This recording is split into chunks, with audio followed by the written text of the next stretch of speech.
For the past 10 months, we have witnessed civilian massacre after civilian massacre. School massacres where internally displaced people were sheltering.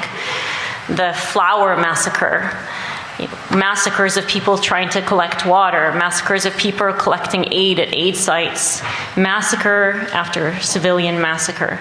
Entire families exterminated in one single bomb. Humanitarians, healthcare workers killed, and journalists killed in record numbers. Pediatric amputations in children that are breaking records. Over 17,000 children who have lost one or both parents since October in Gaza.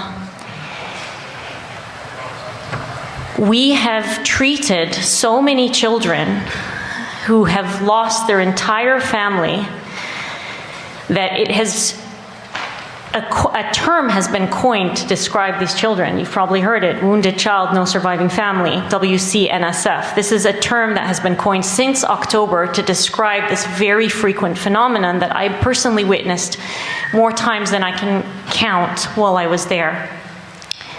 For children, I have held the hand of children who are taking their last gasps because their entire family was killed in the same attack and couldn't be there holding their hand and comforting them and could not bury them thereafter.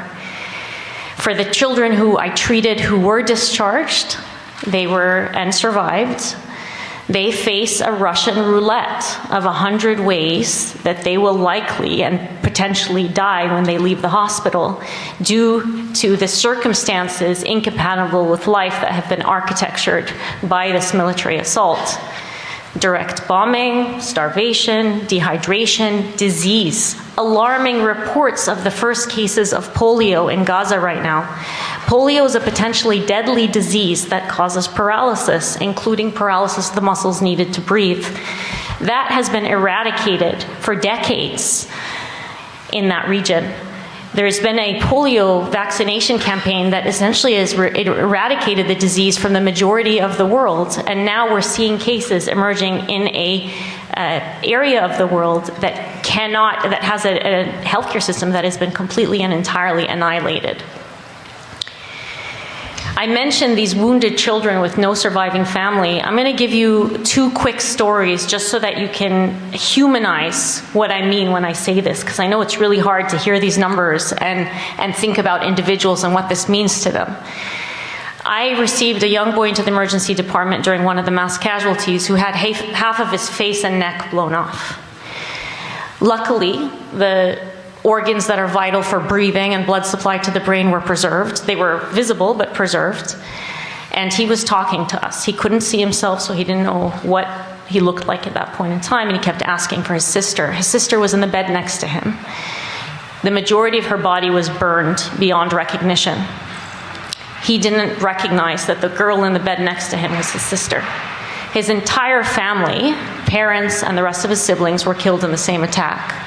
That boy survived, and the next day I went to see him, a very young plastic surgeon, one of the few remaining plastic surgeons in Gaza, because the others have either been killed or have fled, understandably, had removed part of his chest and created a graft to cover those vital organs of the neck.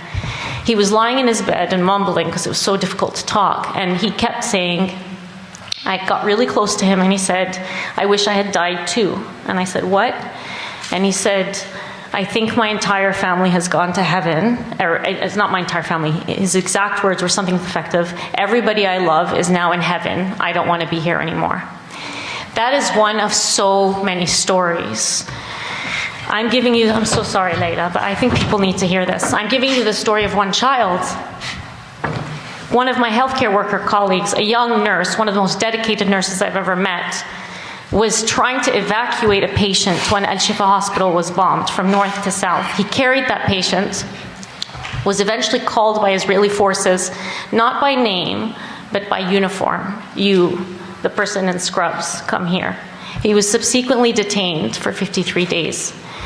He reported physical, sexual, and psychological torture while in detention and ultimately released because he had no crime. After he was released, he worked constantly Because one, he was so dedicated, and two, he suffered from severe insomnia from the trauma of his detention. He was always in the resuscitation room of the emergency department, cleaning out sand from the eyes of people pulled from under the rubble, trying to comfort them. One day, overnight, he fell asleep holding the body of a dead child, still with the breathing tube in after they had failed to resuscitate the infant. Another day, I asked him to go home because he hadn't slept in so many hours, so he left the hospital. A couple hours later, I see him in the emergency department trying to resuscitate a man whose both legs and one arm had been blown off. I asked him what he was doing in the hospital. I thought, you went home to rest. And he said, this is my sister's husband. They woke me up to tell me that the aid distribution site had been bombed and my sister's husband had gone there. So I went to find him and found him severely injured. So I helped him resuscitate this patient. His home has been destroyed. He's a young man, he's engaged, he's trying to get married, he had a whole life ahead of him, and he was a very dedicated healthcare worker. I'm giving you two stories, a child and a healthcare worker, but these are representative of literally almost everybody I know in Gaza. I don't know a single healthcare worker who has not lost multiple members of their family.